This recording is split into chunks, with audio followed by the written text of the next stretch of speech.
tung nghe lọt đây ý mà players connecting thì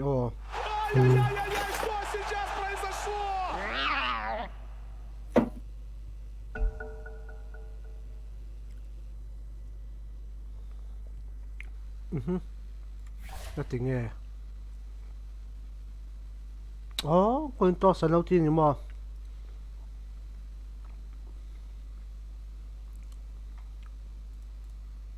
đó nó tiếng nghe channel hi what Rishi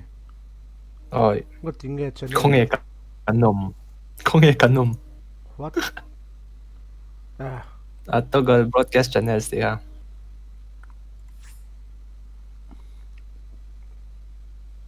nó tiếng nghe anh connect thì đâu ông lo tung nghe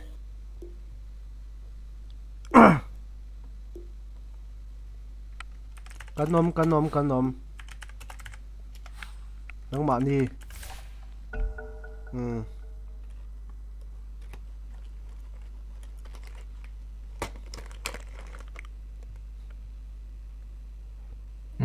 chỉ là tao nó thật ta ole na chin khan kanin mang tha to hey zanina around 6 na last game dang pakhat lo lo oma team relix le whether be dream team te an kile nga mup mai don mi hey chu khar na tur ni to in kavinga tak tak to tur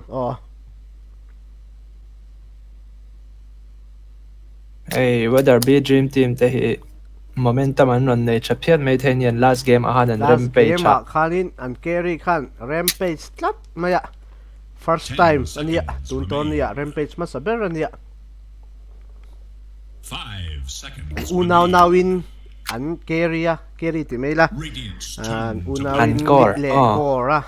bit lane le carry hin ti chok reng mai ni what the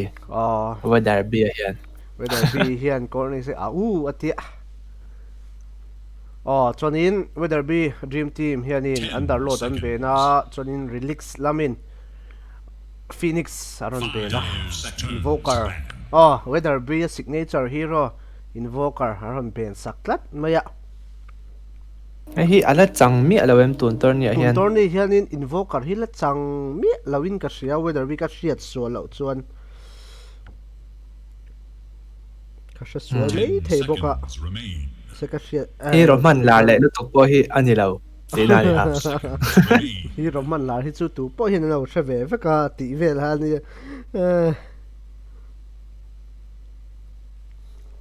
Radiant must choose. Gali chan ben ve boka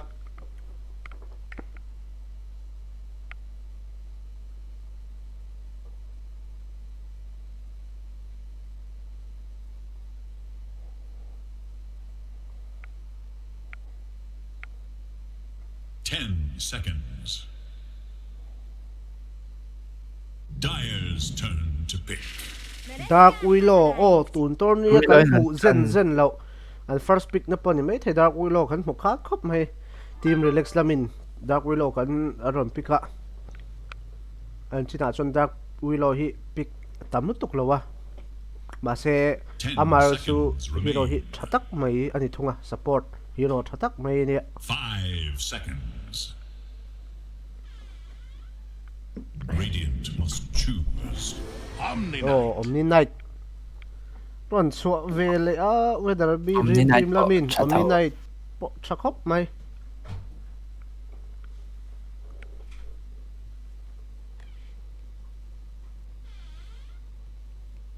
10 seconds remain. 5 seconds remain.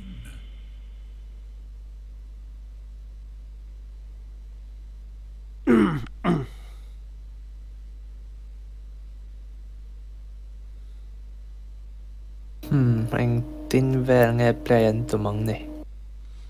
thì cho anh share là har khóc share là har khóc mai Blast Seeker aron so vele Blast Seeker hi post 3 offlane in kan mule don nge tun tor ni hian post 3 na lar khop mai blood seeker hi an mang na sa safe lane le mid lane ang zong chu ron la mang vak lawa 10 seconds. 5 seconds.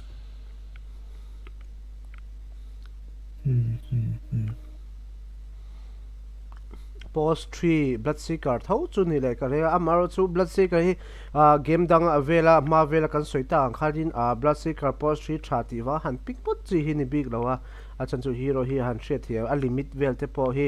shit chen ve hi ngai em maya lena hi na poimo a shit chen lo chonin om zin nei lo impact nei lo hi a chwa ve thei boka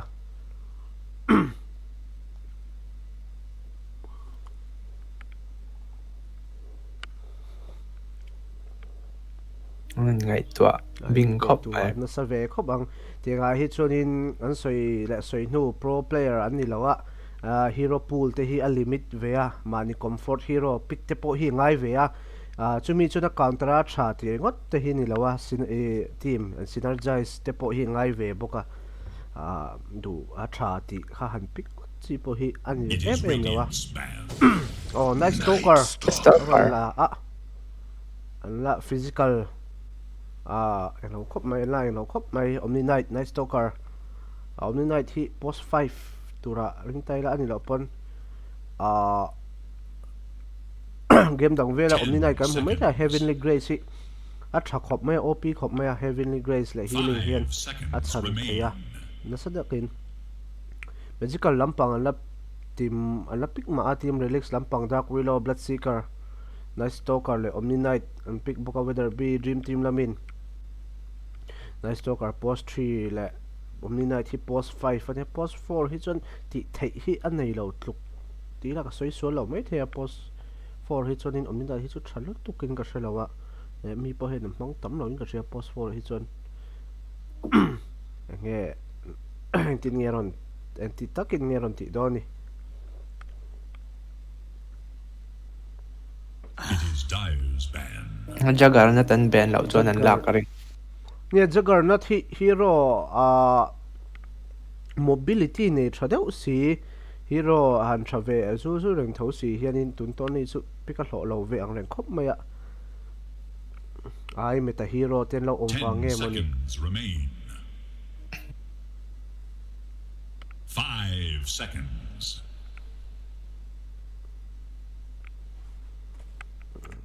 lak ben ringot don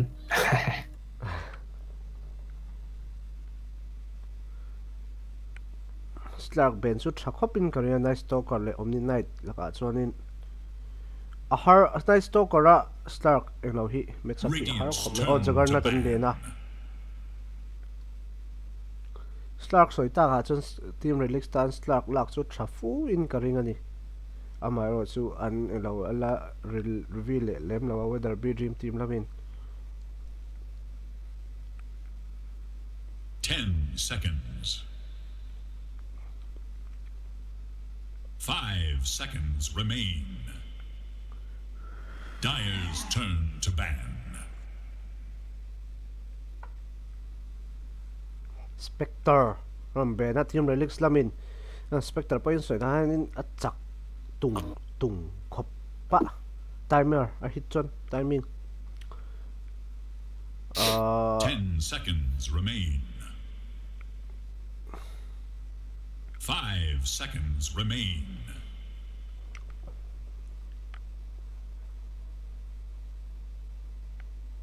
It is Radiant's ban. faceless void ram be na mars te in ben chak lo mi whether ne be mars team te hit ro offlane an pick a en lowen at en lo view na amar chu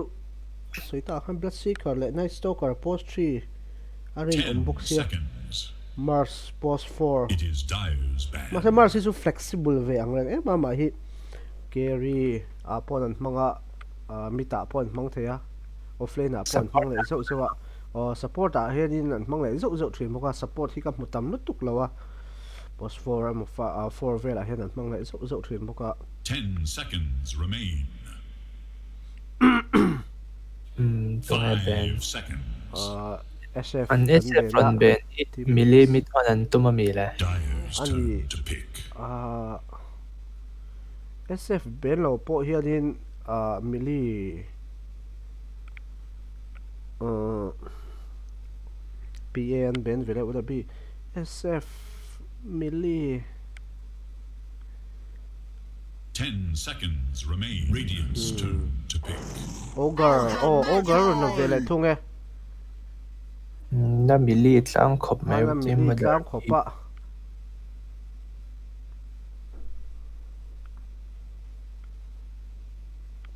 ai lo laka hianin whether be dream team laka hian enge 10 hero tha seconds. life stealer Slark ame 5 seconds remain. enge unreliable deuh tur ang Nice stalker tha hit nice chak ve stalker khop. ne nice stalker hi chak khopa ma ringot po hi zana pe chon tung tung thea hai omni night backup support ne baka ogre nen team relax lampang khianin dark willow lo khin nei ma se reliable lockdown te ulan nei lem no wa next pick khianin ashrilanga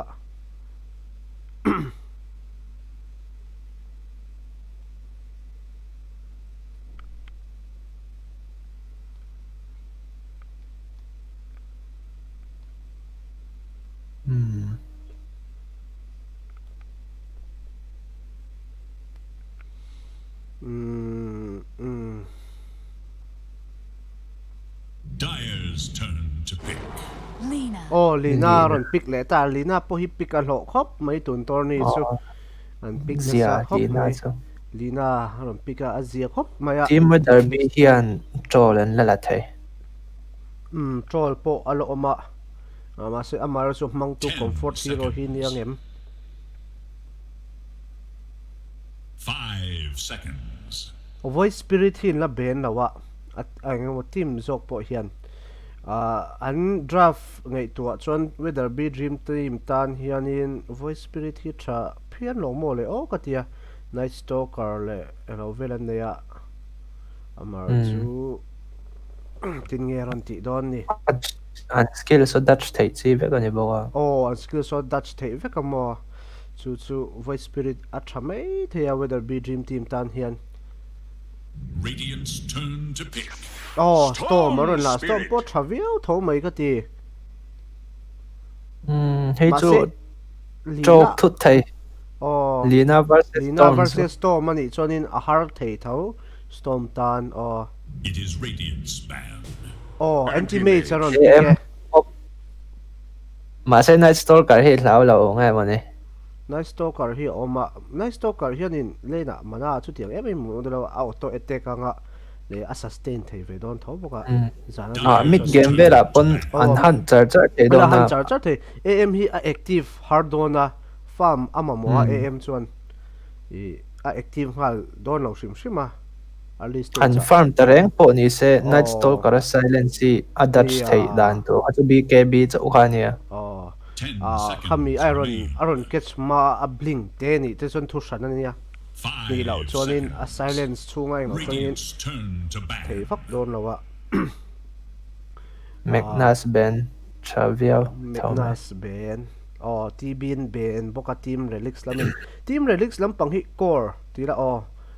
elawan ben na sakhop ma core carry lampang whether 10 be dream team lam 10 eng hinge eng en lak don and carry 5 tan seconds remain. nge an hero laka khen la tra arsha hi la tra Troll chu kala do Troll. thau gai zon. troll chu troll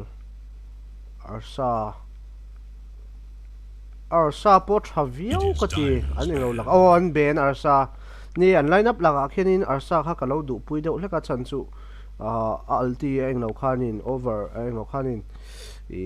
ai lo das thei deuh nual roman skills ki Lina alti te le lo chang chang kha 10 mitigate vek seconds thea remain. chuanin engting ever der bi team Radiant's lamin turn to pick. qop an eng lawa last pick hi chu mit ani karinga Lina po hit ni theina chan chu om thawa mit chu rin thiam a hara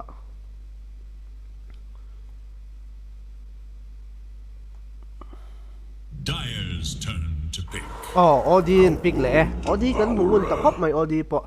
Odi mit ania Lina hi post 4 ani karinga chuan Dark Willow post 5 ein yen chan do le whether be dream team in troll chulo oma Why Van pick 10 se tu no han seconds last pick remain. an chat phian karinga sin la. relic stan khan mo 5 seconds chuan remain. Lina hi Alina meta ta versus se Storm he lane favorable don't ho. Storm tan a hard don tho ka chu enge aron cha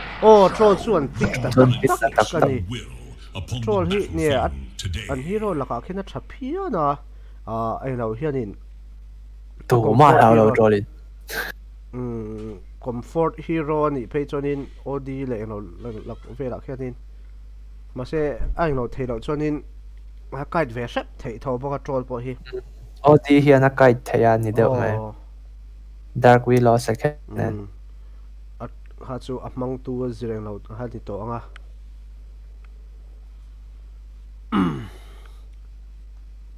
Bloodseeker post 3 chu ni le tak tak ani mo tro ani hi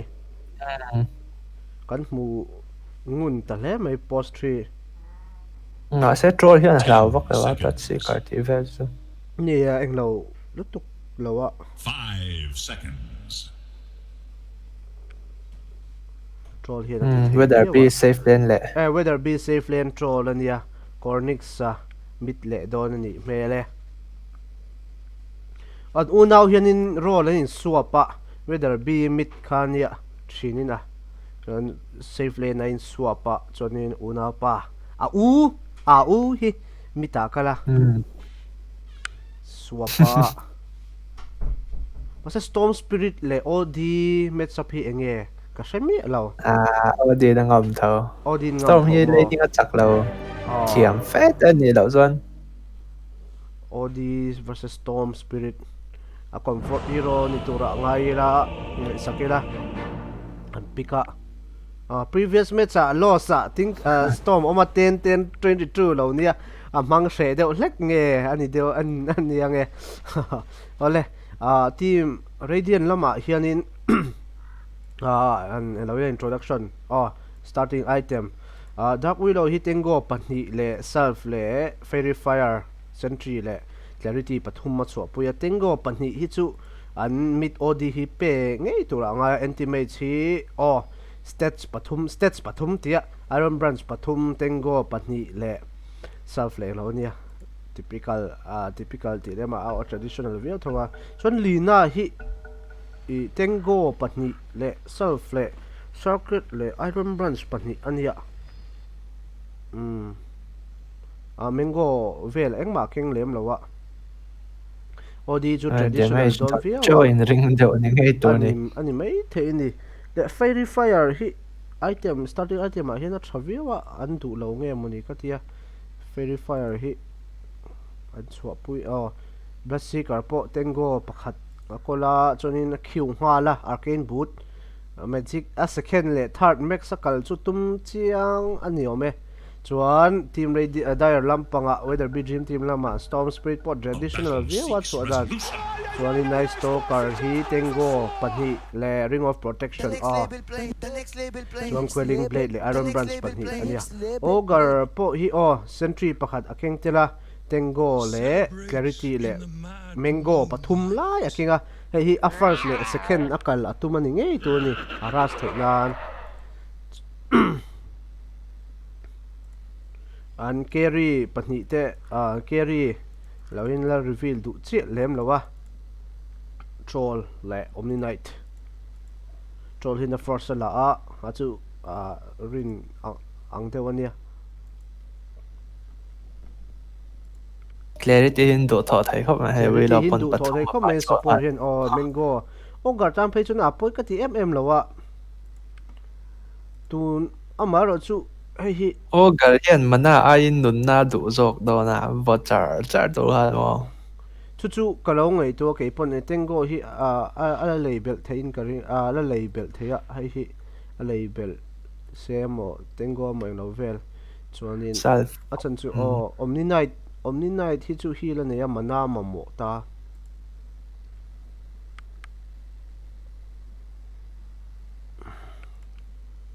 laning ah chuan an in event pa ayang kha chu laning dire lampang mi thi unfavorable dewa an side lane pan hi chu dire lam favor mit thi ne tin nge an lo don ka shlo odi hi chuan phum don chiang sa a second ne hen tin ti moni chuan eng lo don a har deuh don a storm tan lo thei lo a side lane lama hian troll le omni knight ani hmela ogre le night stalker kalanga hi enge tian tum le nge smoke ne na an tum lem lo ani mo an game danga ano entry chuan whether be dream team lampang hen smoke ten em base atang pick off ha han eng lo ve thina an ma chu tun tum chun ti chi to lo dewa tun tum hi whether be a safe lane trollin troll aron manga ani hi tun tor ni ya kan shia so lo chuan rampage nei pha saber ning kan shia last game a khan rampage cha chebon 30 khop mai ani seconds hi and counting. tinge ron che puile thei do nem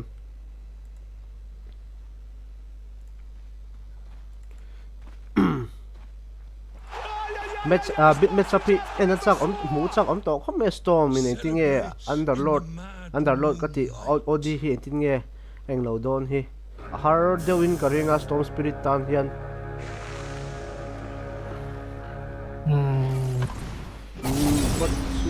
lama em hian first reveal hala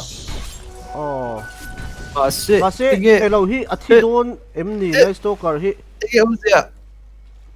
tlan so ma thi don athi pha don voi khatik le ni a voi ni vel athi lo top abdat athi lo mai I'm just getting started. an dang dai Let's stalker kha mi bounty rune atan khan eng commit ma em ka ti kha chu bounty hi lak thei chon thalu tuwa mar chu elo ha chon han lift up mai kha poi lo ha ka lo ti dewa bounty hianin somnga tiro pe kha ani ka shega she so chon ania nunna han chan kil han pek em atan kha chonin athalo mangai ka lo ti dewa top lampang po li 9 theyang to bin second la first lo harasa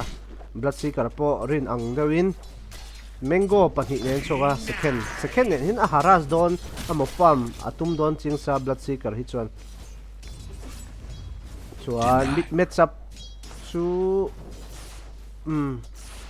ke ain rual la in equal sia la early bot hi an dua radiant lampang hianin an ngam zok tat maya hei hi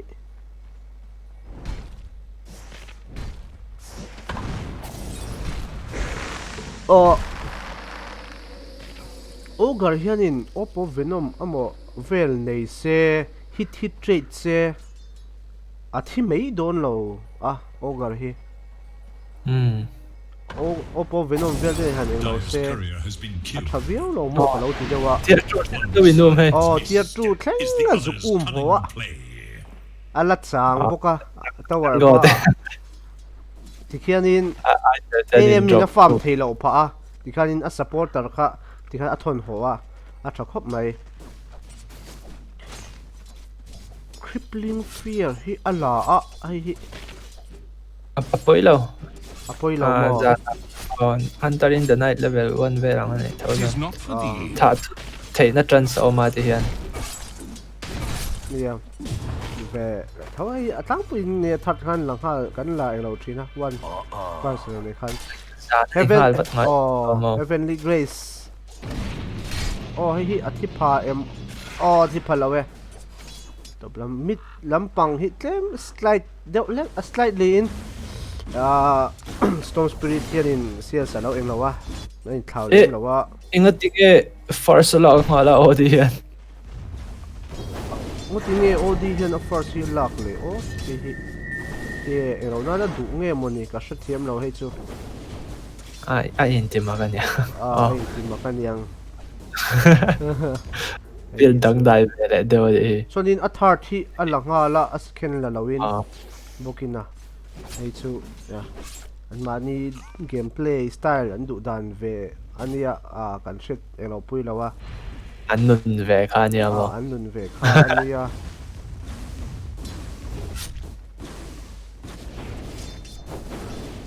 à lâu xuân bottle xuân này ta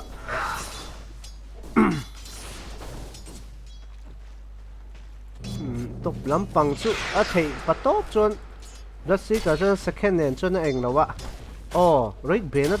band có thể bracer rất sợ sustain thấy chú tum mà nè sustain pa harass ngal mấy chú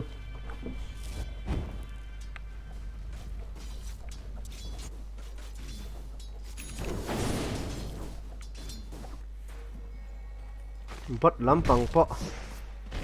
anh khen lại đó em tiệt chủ khen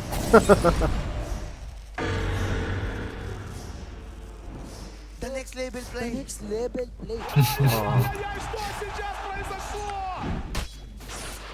Bota regeneration route oma top chu an ni hi ai in ren do ni hi kya save hop main omni mana hi he hop me omni hi amana pu hi azim bokti om ve tha man ave khat man atanga Sorceries of hail. le ogre bota no sok sap me athi paem thin ka ria mana Radiant's ai killed. that's it all ha tan se da chuak kang mo le Tis mine. top chu lo in lak sak boka an chang ve ai thleng man doi ma se he stan le thei do na tan chiat atla le tan chiat kha at thamai omni nai tan so it radiant lamin li tan la nei chari khop ma lasit lama chonin atrol topi aing lo viau motia khel pesi viau mokatia chuti rolin a farm po a decent viau wa mit po odi kha first ala chuti khati ka han ti ve khang lang takna a farm tha thawa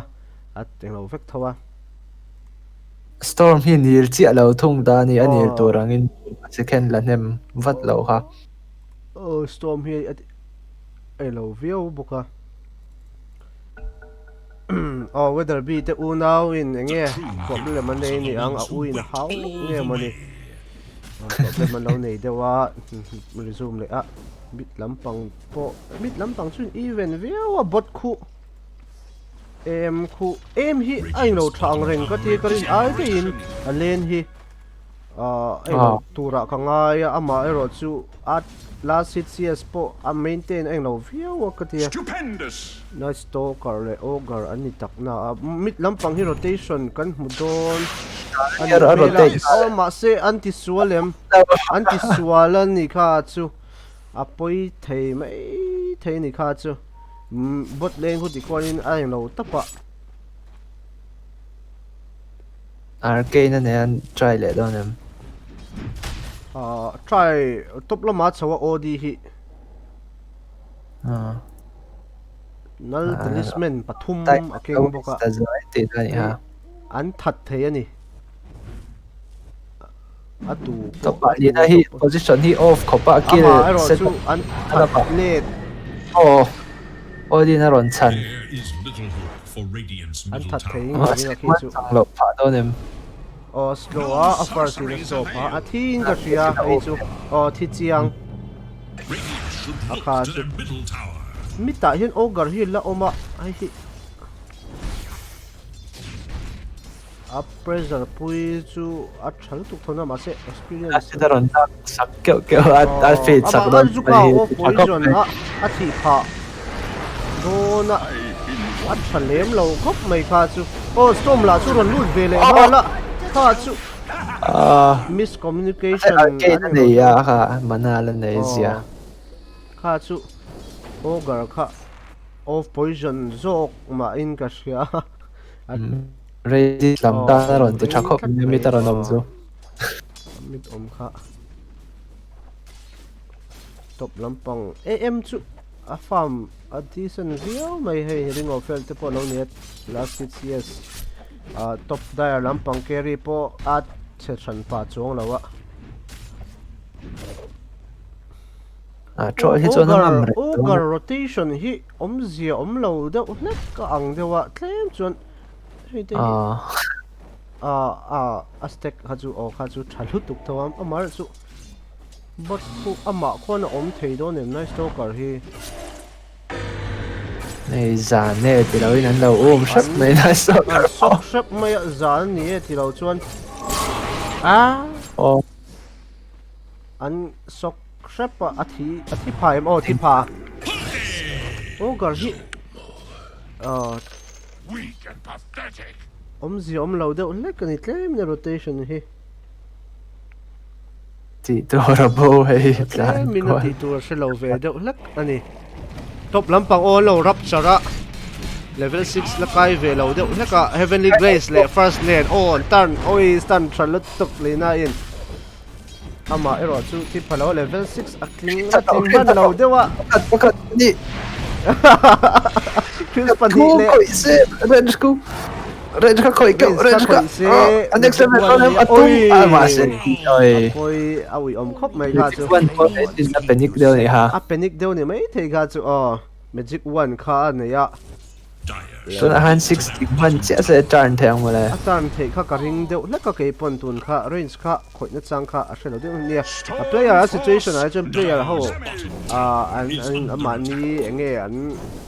mindset vel ang lo vel hi kan lo pui thei tak tak lo a tar po da tang lo soi ang ngot hin ni lo a game chung ai chuan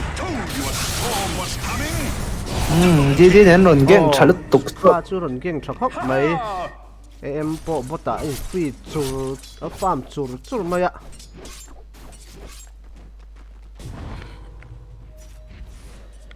hey kasteka ti now jokin na ujokin lo naksa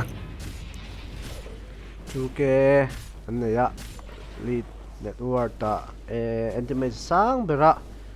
Shia Odi in Azuya Scanning for enemies. bounty Patni Ansanga Pathum Ansang Vekani Bounty. Tis mine. But intimates Montang iti tan nei chao char radiant lampang hen intimates hi ani lo hi apoi thengem ka ten kin late a stage a late lampang de ubela cho yen ngam chu ngam reng don thawa em hi chu amar chu tinge stormvel te hian impact an ron nei theyangem le that seeker hi a chem em lem lawa Missing middle. tingen ti chhozel don chu no yasha akhiwa trolin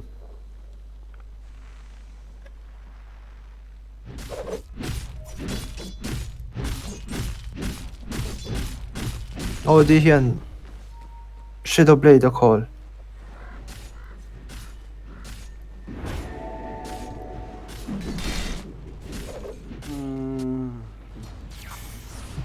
Odin shadow blade Missing middle. work thei thang nga se tiang a hi chuan film core ve lo sin tim le lamang che ko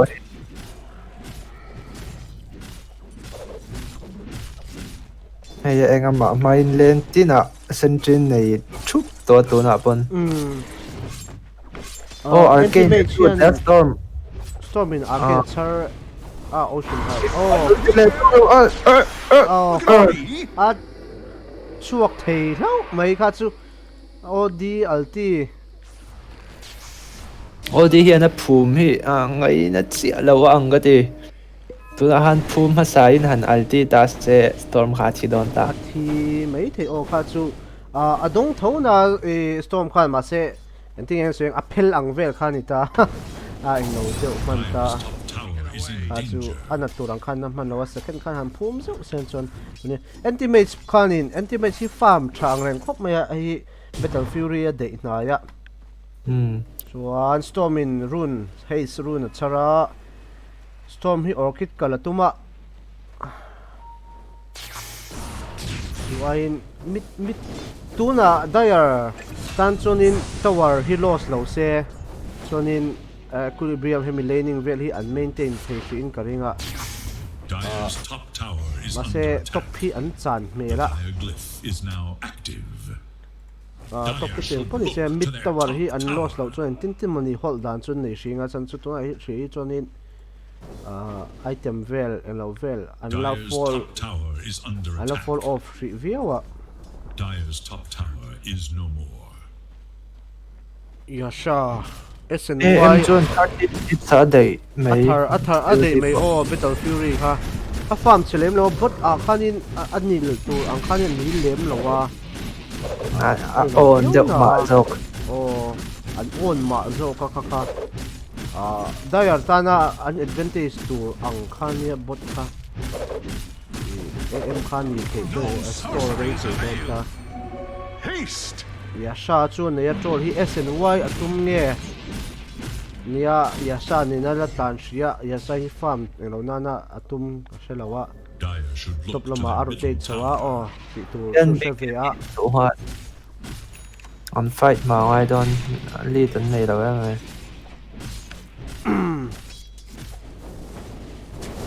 โอ้ดีขันชัดเดย์จุดเราละคนละเองว่าบลัดซี โอ้ดิ ขันอัตโต้สติ มิ ง ง ละ เดียนกวลจันกัน อ๋อ ให้การกวลจันโตมิตา โอ้ การ ดี อัต เห็น โต เนี่ยเองเราเทโตล้ำปังอ่ะ Invisibility! โอ้ดีเห็นอัลตี้ที่ในโดนบุกอ่ะตุนไฟที่อันเทียนี่ คนที่สวลเดียวไทมิ่งออฟดอนอ๋อ ออฟเราแล้วอัลตี้แค่ดูอ่ะ Over here now! โอ้งร ฮ่าฮ่าฮ่า โอ้อันข้าจูอันนี้ miscommunication เวเดียวแล้วกันนี่อันไอเรา timing เวลค่ะอัน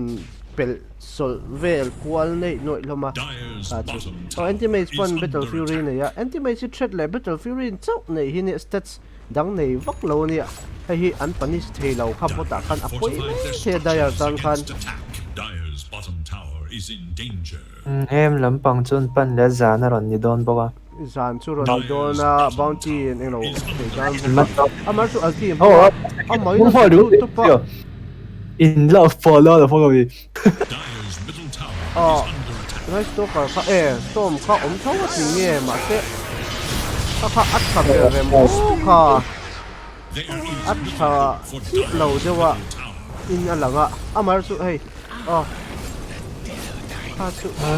ดาร์สวยไม่ได้ล ได้ตานได้จะฟุกเจ้าเราเดียวนี่บดค่ะ bounty เวลที่หัน secure จอกเซ่จานหันหักเซ่เราจะมีหันจอกเซ่อาชัดนี้อ่ะอาจจะจอกตัวข้านี่อ่ะ ำคน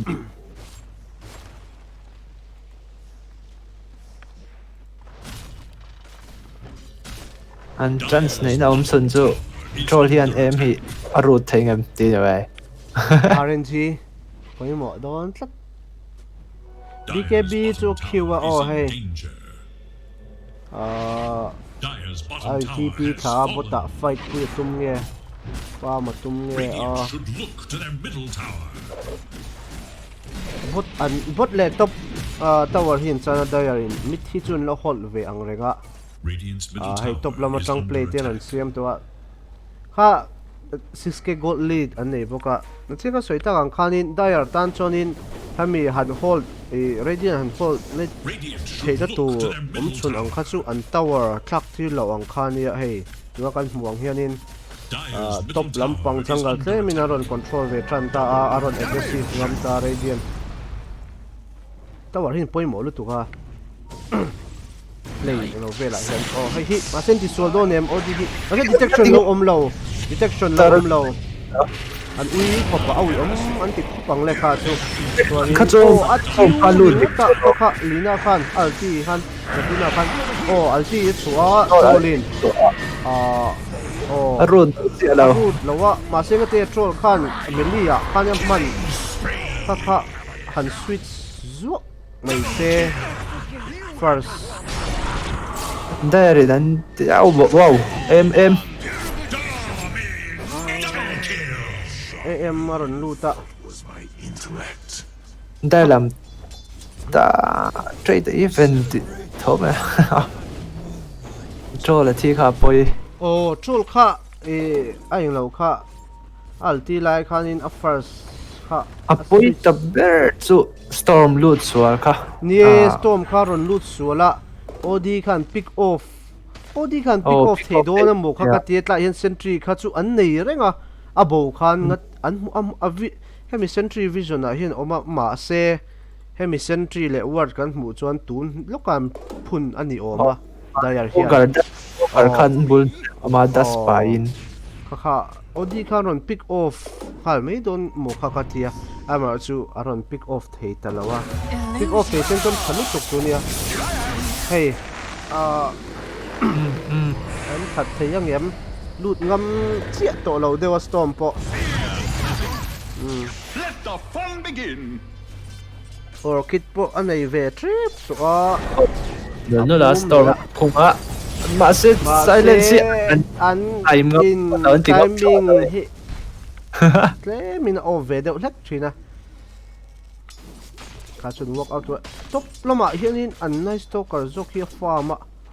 an troll zok hian jungle lampanga ang lawa o bkb chu khiwa ang lawa nice stalker kha phota hanaron tp vele mai box hi min top wave kha han la push off push out de lek se hey zan hi zo don an mo de ya zan hi zo don na Dyer's middle smoke reng bok kha an lo du ni mit khu at ta dona Dyer's middle tower. em an zong ani hi am hi an zonga catch thei an pulo mi tu na han an mulo ani mel hemi outpost vision hian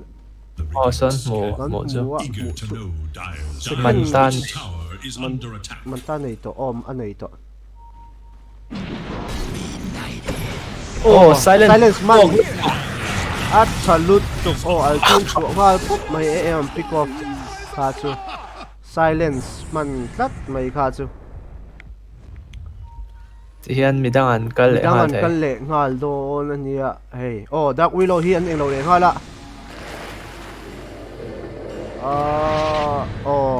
lo thei chi lo dewa om hi om tur ani pa chelo ni Stupendous. tom khan ni orchid vel khan nei to box ya Whoa, what I need. Radiant structures are fortified. oi very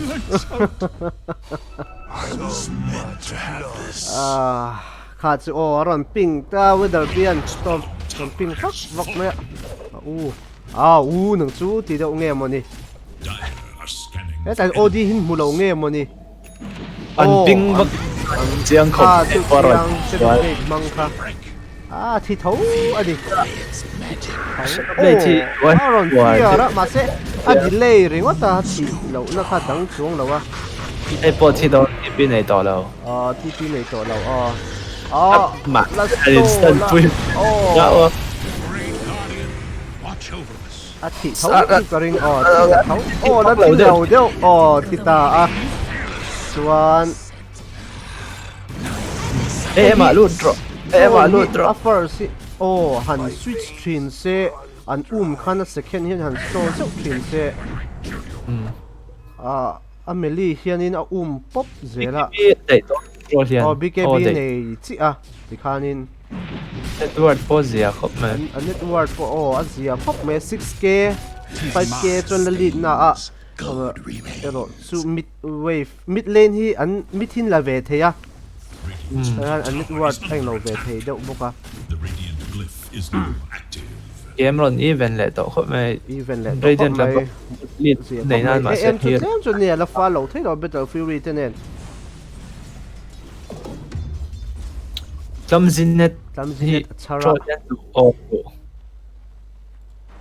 oh gara pe Ogar khani ka du pui jok tro ha chu akak ve theya hey vampire fangs char lo mai tronin anei ho mai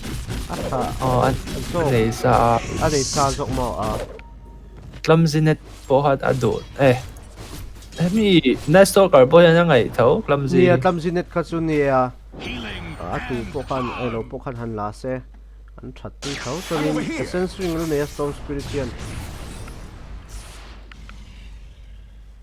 shadow blade ai hi elowa kan hal top atum ti naim ni odi hi lawa Hex, hexa karpo patumani mo aganim te han ne se a thazok long mo le o patia ama ero chu an dun dal ve te khat o ha timing an ni fu ve ta a ogar chu thi chiang e hemi build po hi an initiate fo chuan den lutuk tho nia Shadow oh Blade shadow blade le o lo po hi nga se hemi lar lai kha chuan Atos khan attack speed te pek thin lai kha nia Atos Shadow Blade Hex ti te khan an kal thina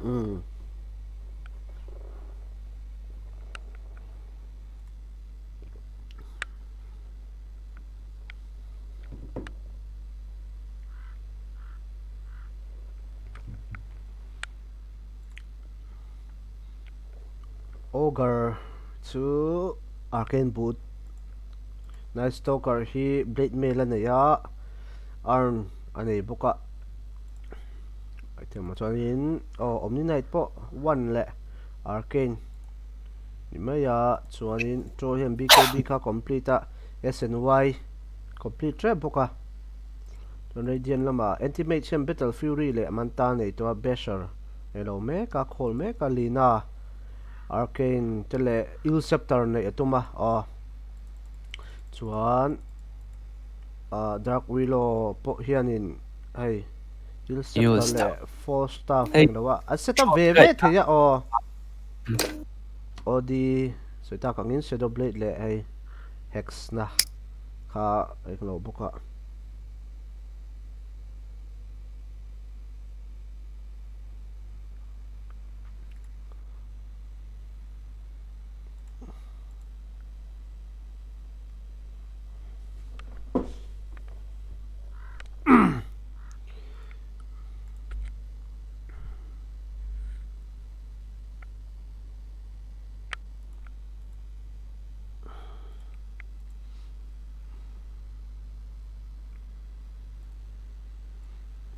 chin rune hetlaya storm a thi kha chu post lai hianin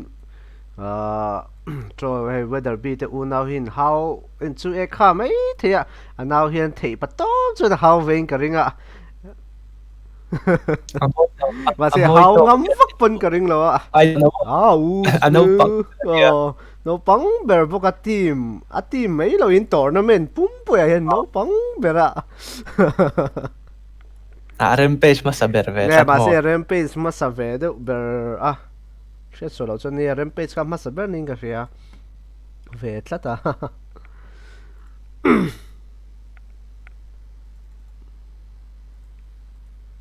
in thlasung deuh hian shot ka call hi ngai thina ron ti thina mo in thlasung de hian u te po hi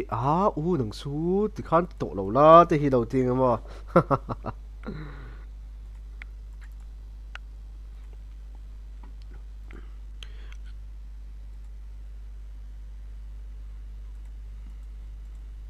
Bloodseeker po Atos anaya Sun anaya ai hi enge elawa Herbert kala tum mani karing okay pon chonin arcane kha na chin lo kha Q zoi boot of speed elo hin la du le mo in til tuk lo de woni ange lina le hemi dark will lina hian anaya dark will oi chon tranquil traditional kala rapture man em lo hi zon mana he em rapture man lo hi chon he em lo a he hun lai ber kha chun leaning a kha ni me ya a second a spam kami a harass nan le a farm nan vela a contest na da man kha ni me ya ni lo chon a first si a man hi mo im tuk don lo a fight a chun trangkai tuk don thawa second le alti hi ni me ya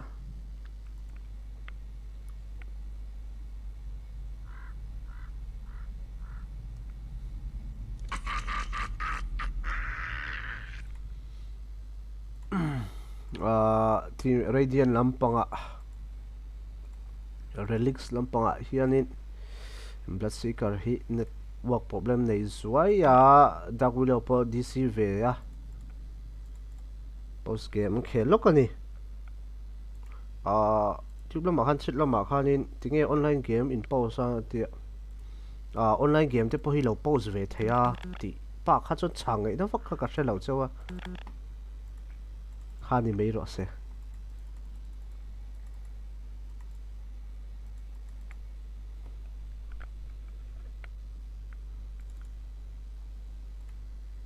an warding spot hi an ani la warding spot heta hianin radiant hian tla hin nei ve a heta hin sentry hian a hmu phat chiah lo mai theia an jungle chuanin tla hi tlem an tlem nei an ve a ve ve a chuan heta hianin heta hi chu an tih chiat sak fatin rin oma ron englo chuan an control chuan hetla hi englo boka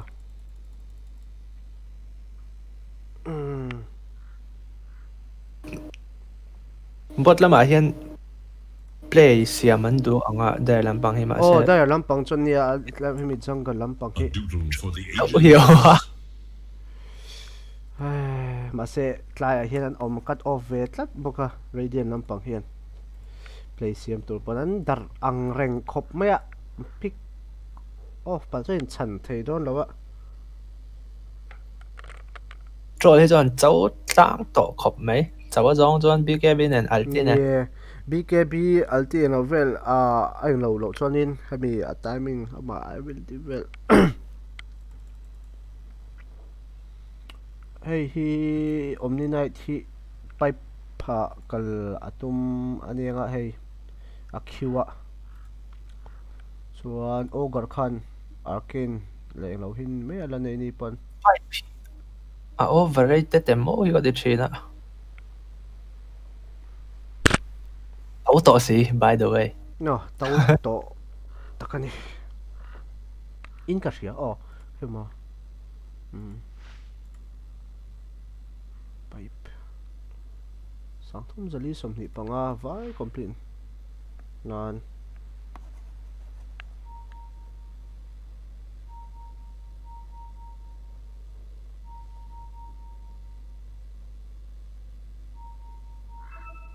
Greaves emote han nei se Bloodseeker in lo silence pal emote po dispela Guardian Angel mang tur in emo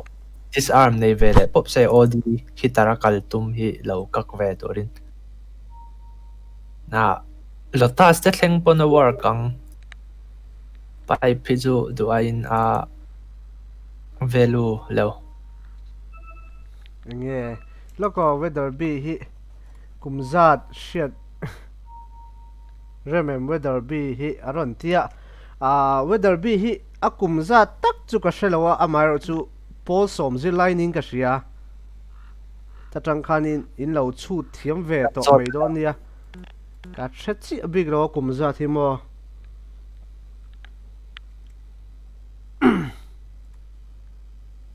nge ka tai philo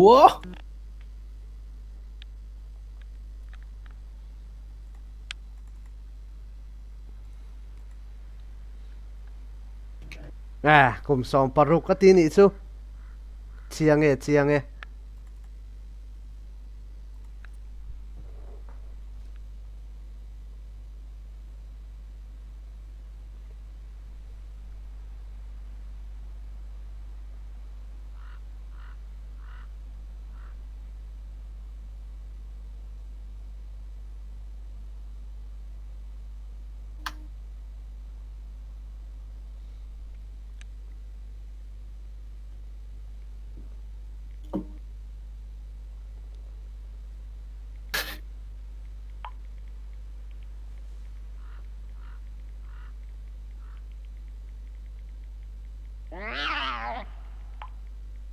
The next label play. The next label play.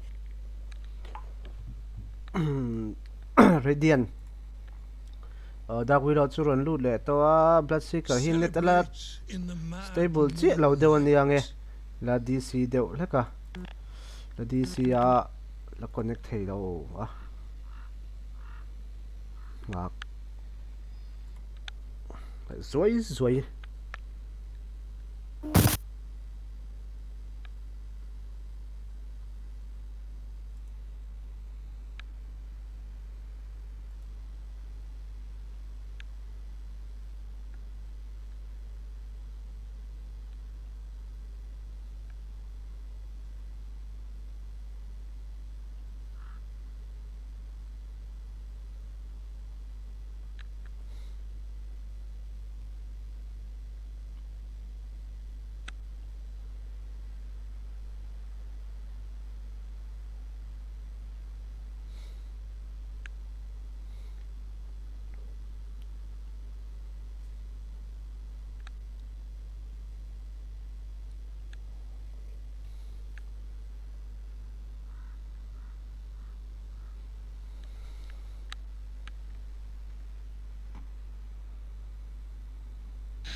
Oh YouTube lama han chan te han in ngatinge online game in pause ron tia online game hi kan pause na chan chumo engdang wang lo a pause theya a pause anga ya kan pause top mai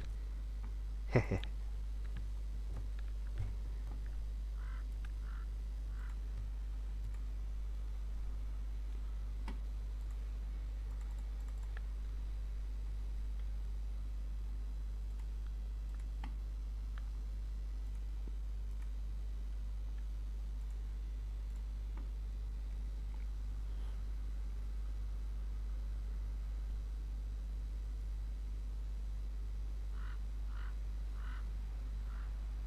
Ай-яй-яй-яй-яй, что сейчас произошло? The next label play. The next label play.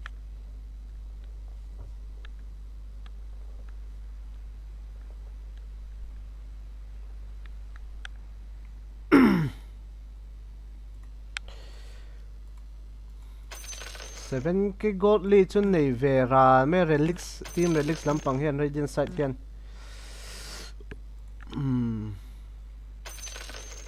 ta se da chinga do han fight vai khat swal pal chonina han swing ve le pop The next theina label play. tu Next khan ya label play.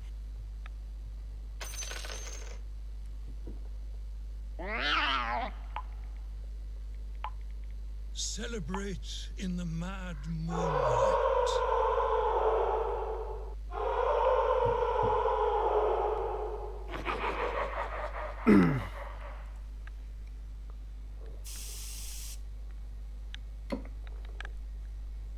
rồi reconnect chu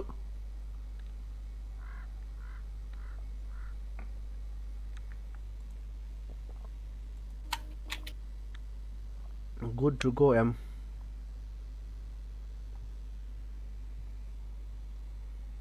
pau xin nei zat po om chunga mi tiangin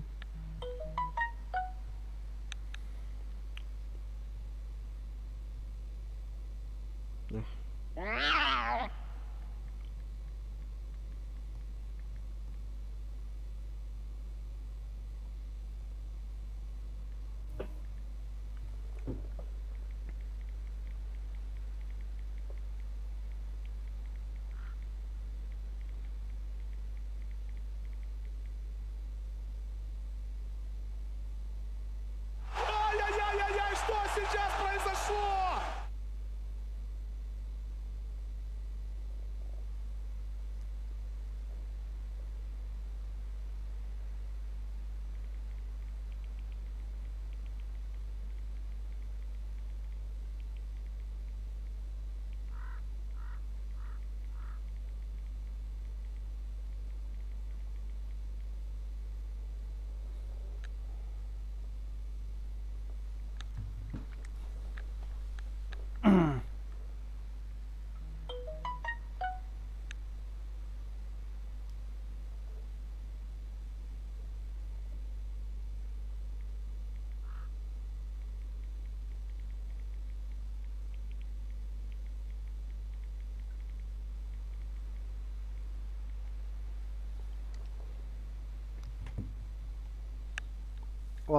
Bloodseeker reboot le lok dona net la stable hei thei lawa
Hei kan last game ani to in ka ria hei last game ni to boka last game na chu tlai var huamin no come on bo re kan ni top mai ni chu Hey, anjing ano pang berin bial no nei dan advice ape. an zing no pang berin bial nu nei dan advice a pe bial nu po chu nei talem chuang lo va whether be bial nu nei to lo kha Aril kop mai hey. ha thla kan sang che thei khop mai An school a Mizo an by heart tir ngay karon so ni ngay to ne. an zilai bu vela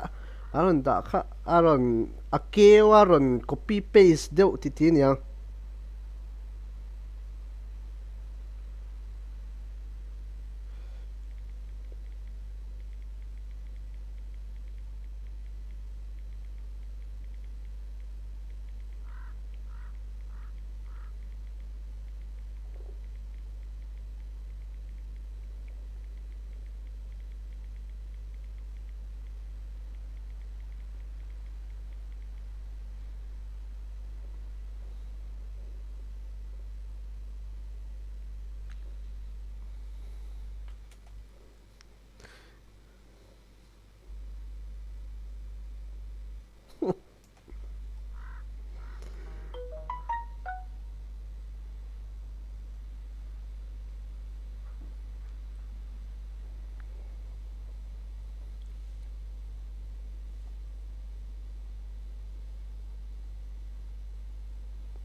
celebrates in the mad moonlight.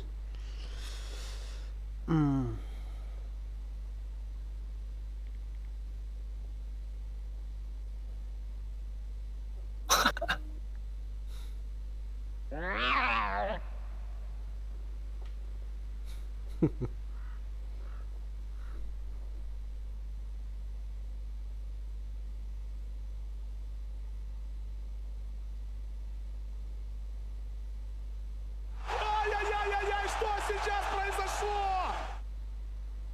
The next label play. The next label play.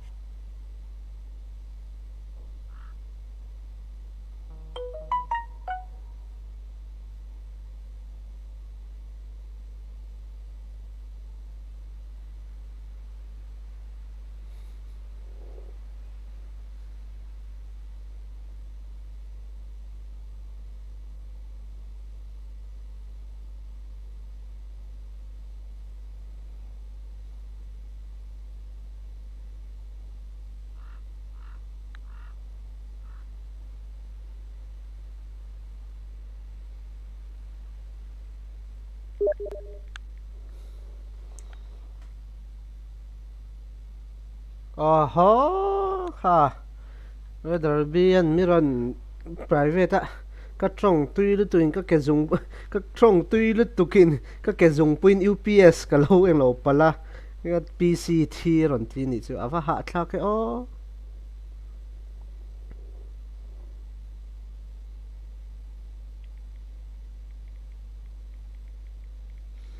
kan chang chitla nge a tha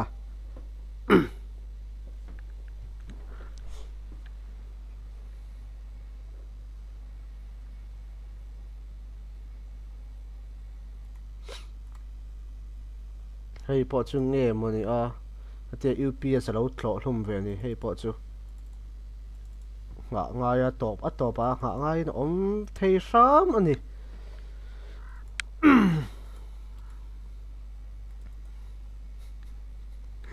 an resume che hi tu emo a khoi mo sai zo khe hen wipe ti ringot me nga tiro a ho ngotang Zau ngal na piat zo ve. ma yar me nga tiro a ho ve ngotang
zia lo khop mai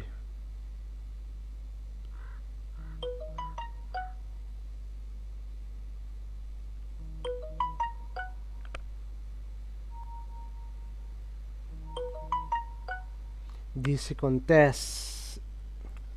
ani deuh ber mai na chin mid som kalta ve tang som so panga kalta ve tang khan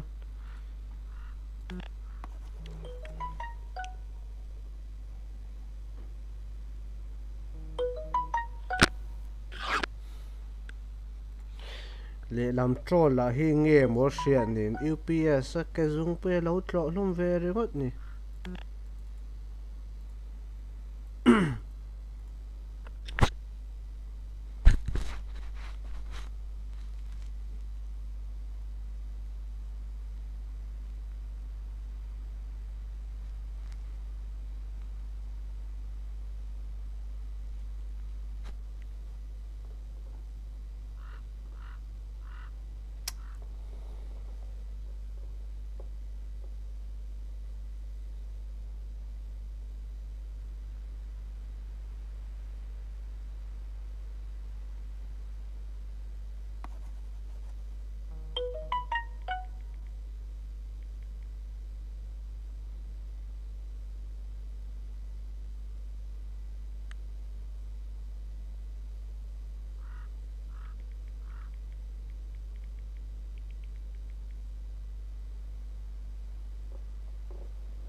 a vot ve ta hle mai a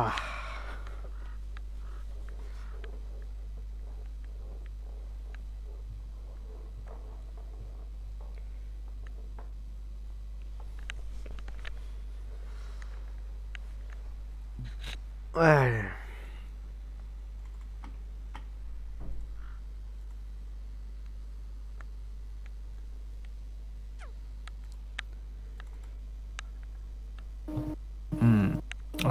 spectator te kan na nei ngai te ni chuan ni no mai inani sin lo en ve vek do ni amut tuinan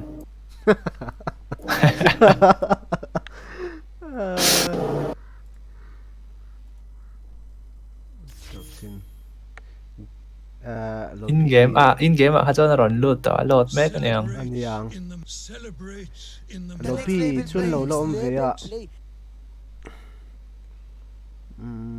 lobby team khat vel chu lobby in lo min ka ria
le tharin an chan me Tarin do san le ta ai nu wait nga ringot me nga ho ngotang le eng tak ri oi pakhat ta ding to pani ti ka storm po ron dum le ta pop mai ril ru la film lo mang sumo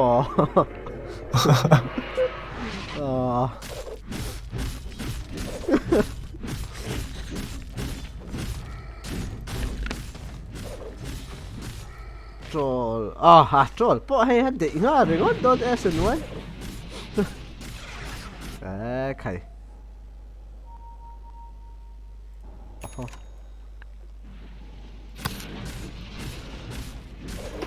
An ogre hian buff vakhi la tum lo.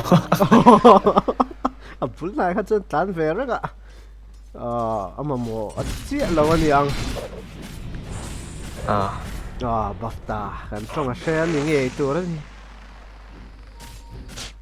bota am po zukin farm chun zom ve le a wave Storm hian arcane char nem to khop me he game hi. Enga ma chan ti lo chu kan ti lo nga ma se chan ti tam tuk lem lo wa Touché. dai lam pang hi an stick deuh hleka pick off vel hi anin lo deuh an liang e anin group up ve deuh hlek ka Omni chuan glip mararon ne a. ni A pipe nei tu mai ha chuan zia ga ti tho. nice to kar pon halbert On the hunt for radiant forces. lo khala chun zom zel thawa bokina For the twin. with the sikarin bang ti pakhat la smoke an tum le nge he hi ang gupa pa on tum le ni mela we fakata ang lawa top laman chawdo la ni mela An smoke top lama hian bot lampang AM om na lam ta kan thai thlapop mai le. an catch theido nem bot Radiant lampang hian film khurna chang an shadow nem zana ron ni chia. bot word kata I've hi been an this. pick off theido nem le hetam chang storm ron dum luta am chun pick off me lawa amaro chu lawa hianin outpost an ron TP hay fight lui an tum nge ready ni nan du nge ma se am in TP outa so an no vele ya mid wave kat turin radiant labin an thai phei vele zewa ye fight du chu thalut tuk lo mai the radiant Storm hian kaya skip deuh pop pa. BKB atum wal Is ani under attack. mela Mana ren thia mangai ve deuh shina kaya telo hi chuan. achu ai mele ke tu han sak mai la Radiant's bottom Unity tower dawn. is no more. ni smoke hi an lamang tang kai ve viau hlom mai a rei dire lampang Stop lama emin an tier 2 lo khoi tan an TP chho rang khop ngai. pati ano mita storm ombuka sonin am ni an jungle a Abyssal po complete mai don he. hey abyssal po complete mai don network ta sounder sia am hi at surprising lutuk lawa bot lane vela ai lo dan vel te nen khami an on ti deuh nen khan chon hard team needs vela khan bital fury khan ne ya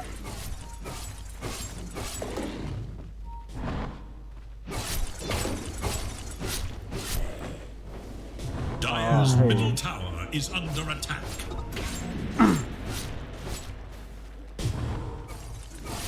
Top tower hi la kan na tum chi ala ni. Top tower hi la se Rosh te pon try thei tur ania. an khel Manin lung rol chi alo thin ni whether be dream team te po hi hayan lo dar thei khopa. an top tower la hi lo la sel pia le nga la bot lampang khun pick off don am smoke vele ya radiant lampang Under attack. Dire's bottom an tower chi is lo under dewa mai attack. sun word dona chuanin Dire's tier structures 2 are nung fortified. lampang a Odi hian hexa nei to storm hi that thei Oh. mai thei ni. linken an nei lawa han eng lo turin Ron dive chho du. Dire's bottom tower bot is ki an under peringot don ani mo an nei tuk lo an ti Storm hian a big te lo zon la fight ngam lawa. BKB chu ne dei lo chu atan zo da tha zokin arinom BKB ne yan fight pui ha chu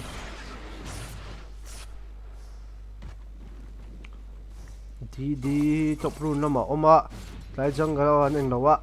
chho an tum dewa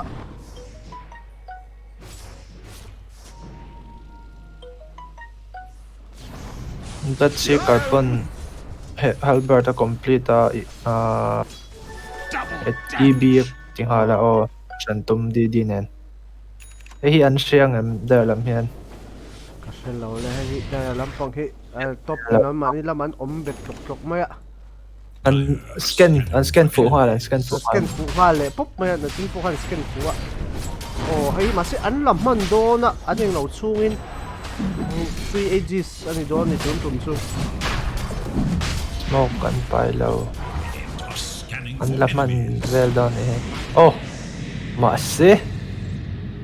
Man lo. Tom ron thok thui lu tuk. Fear nothing. Killing spree. Kaya nei lo ron lang tran don sa bok ta. oh aron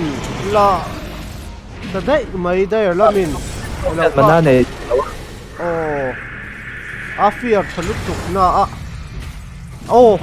a beast chat mai la Good left. RNG Jesus kha chu ages kha radiant side a khan an om to tura khanin ka eng lawa a free ages dona mokati lain Radiant's middle tower is under da attack. ya lamin aron Radiant's middle tower Hello. is Zan kha Wait. stop kha na ron ai ya tian na. tom khan aron elo kha an dissemble mal popa kha are radiant radiant kati da side lamin momentum tem aron nei le deuta a ages an le boka top lama elo khenin lawa push better so anti mage pon top tower ki chu la a mid thian la ve thung boka middle tower mid hi ala push top kati na top hi ala elo chun zom la chun zom vel se la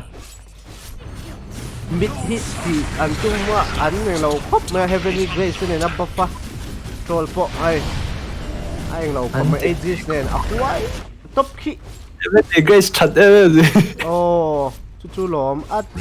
damage fortified. dong tur zong so ma se top Middle hi tower is under attack. an du mi hemi trade hi Dire's top tower is under at attack. Mega kill. troll di aluta am churon teleport leta basta ka nice stalker hi a GC an host don lo em ni hei hi nice stalker DC hi Fight lag lo la pause sun ti ve do nya. anti ve do kon hi mai the a ma se Mấy poi khop mấy. ma se kha chu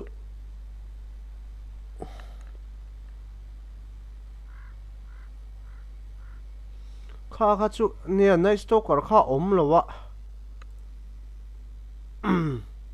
An top range kit la manang em o. an top ki seed script ania seed script oma taman mai the ni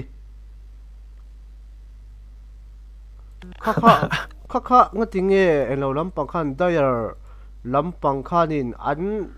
muvat lo nge mani o hemi DC ti Hello. an shelo Hello. Johnny an elo har fight hi an chaklo mel boka a travel tura langkha zelo khop mai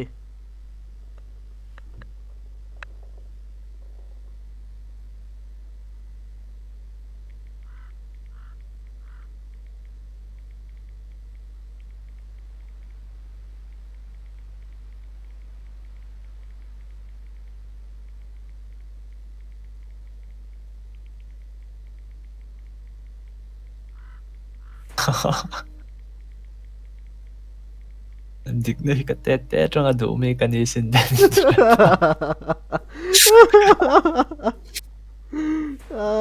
Okay.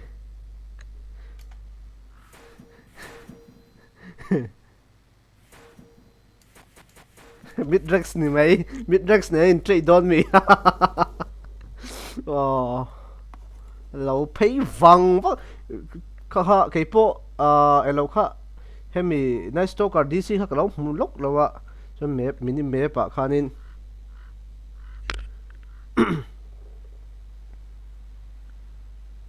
mini map a khan heta phei lul lul kha kam huwa nice stalker ha tinge le ka ti chung ka ena lo DC a zing e ti lo in tier 2 lo va thleng man ania lo child abuse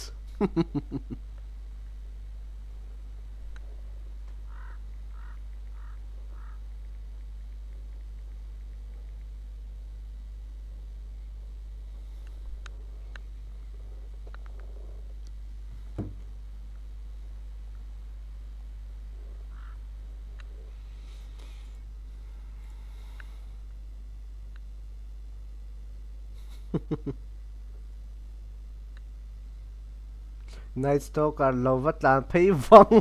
vang mai tier 2 lo va phei ai sual bora kha chu a pol te po kha an hriat pui lo ma kan ti ve kho pang kha chu top brexi hemi range brexi atlap manangem o seats chu omna natlak chia lo pan tlang ani me do na va thai ke omni night hian in a defend man thei mai theia defend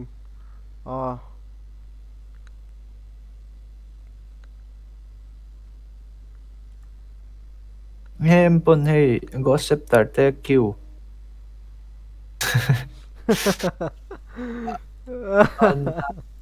work ve thei thang ve thei ni orang connecta nice stalker po good to go mo tier 2 lo va thleng phei tom makati ve do mai thei ni pon game lo ka solo Devil Real Life te ole hey nice stalker fight le phei ve le om zio nice stalker chu ka khong ai ra ulu tu le phei le chu tum ve tak ni la ti ngai nam to lo ani kha ti khanin radiant side khan an got lead nei baka momentum an ron nei ve le chonga ni pon ti khan troll second somnga ani buyback an nei ro episal kha lo tuma omni night hi athi do ni mela Atlanta diklo pai do tok top rex tu tatang nge ni kha pai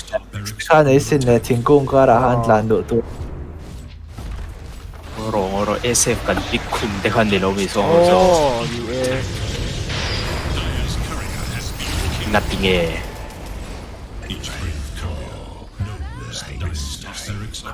fight aegis fight DC wangin an chak lawa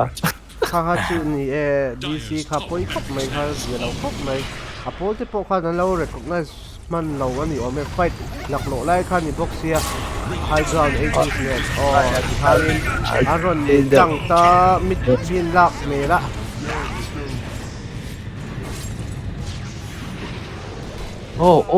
storm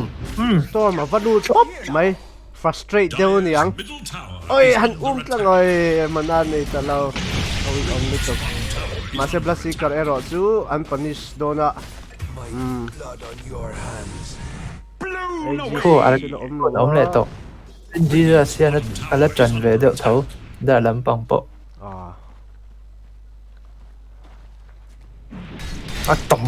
tom mi mor kin run nuam vi ong storm nia atam khop mai he game arcane run hi spawn tra khop mai ma se ogarin la don ma se storm ida du zo ke matia ai du lo atia ala ama chu ei ron tlan phei teng tunga astan thei to an stan ve tim la kha kan ti dewa e to na blink khau je me patlik pa me ais astai kum vel tuk ogat ti ogar sa chu acha nun tam nei na ve ka ni ti mayang na khatia chak la cha nuam lo ti ve via wang le team derby lampo team derby lampang te Hey, an pui ruwa omle nice to karam pick off veleng hal do nem ni kai adam chuak inari nom lo ei chu a thing e yang oh heal do pon heal du to lo chan tla kan ngai chiat to lo ni kha pol te pon kuang an lo kuang siam lama an lo tang zo kan eng kha chu chan ai kha chon The omniscience. thì hắn cho nên radiant side favor to khop mấy hay momentum anh này anh Grace. to khop mấy heavenly grace sắp xa view cần tia high ground push like khăn mà sự kha nice to cả đi fight line lâu DC lâu anh lâu sẽ lâu đây lắm bằng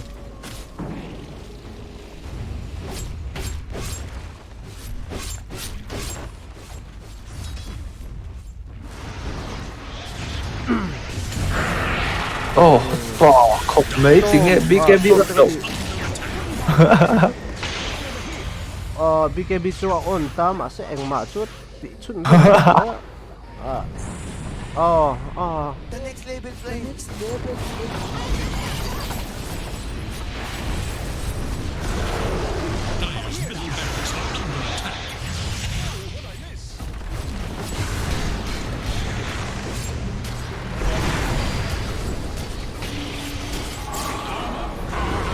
Killing spree.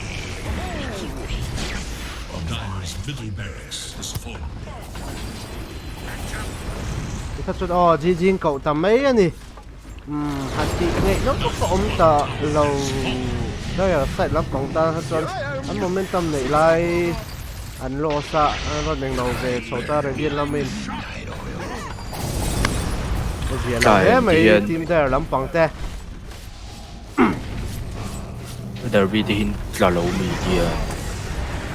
ta to lo mon chak lo nên phía này cái gì chọc lâu thêm free win pakhat an ne tro你只能喊人来播 game 呢，咁咪 game ti an chak ma nghe ni zan khan chak kan ne zan khan ki ni an te lo a Dota yang god ate khan ne lo ai se ka te hin ne kan sanin group stage chu kan wrap up chiang fel tai round 6 chu nak tu zan lama group stage si kan chun zom le do nak tu zan hi group stage top na ani anga chonin group stage zo lama chon knockout stage lama ai mu tham nga best of 3 vel eponi adin oma po chuni se thli tu zong te mang tha tak to tun rum su hey galactic corp an lo ne ni hi mong thả tak in khe tha ve team lệ lắm relics lệ weather be gym team te po van đuổi cái luang anh ha mong thả